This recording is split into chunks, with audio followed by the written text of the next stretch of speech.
కార్యక్రమం జరుగుతుంది. ఈరోజు కూడా వైజాగ్లో లాస్ట్ స్టూడెంట్ పైన జరిగినటువంటి అసలు ఈ రాష్ట్రంలో లా అండ్ ఆర్డర్ ఎక్కడుందండి? మహిళలకు రక్షణే లేదు. మహిళలకు రక్షణ ఉందనుకుంటున్నారా? కుటుంబ ప్రభుత్వం ఏర్పడ్డాక మహిళలకు రక్షణ లేదు.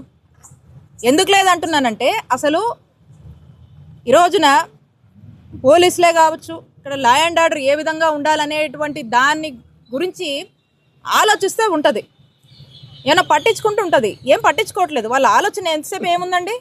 ఎంతసేపు YSR Congress party social media, state వ్యాప్తంగా వైఎస్ఆర్ కాంగ్రెస్ పార్టీ సోషల్ మీడియాలో ఏమవుతుంది, ఎవరేం పోస్ట్ పెట్టారు, ఎవరిని ఇళ్లలోంచి తెచ్చి తీసుకురావాలి, ఆడకేసి పెట్టాలి, జైల్లో వేయాలి, ఎవరు ఎక్కడ దొరుకుతారు, ఎవరు ఈరోజు పోస్ట్ పెట్టారు, ఎవరు 5 ఏళ్ల కింద పోస్ట్ పెట్టారు, ఎవరిని ఎప్పుడు తీసుకురావాలనే దాని మీద అంటే మొత్తం కూడా మనం చూసినట్టయితే ఉమెన్ సేఫ్టీ లేదు, ఏం లేదు, లా అండ్ ఆర్డర్ లేదు, ఏం లేదు.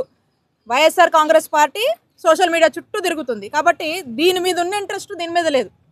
అవతల మీరు చెప్తున్నటువంటి వైజాగ్ అమ్మాయిని లా చదువుతుంది ఆ అమ్మాయి మీద అత్యాచారం చేస్తే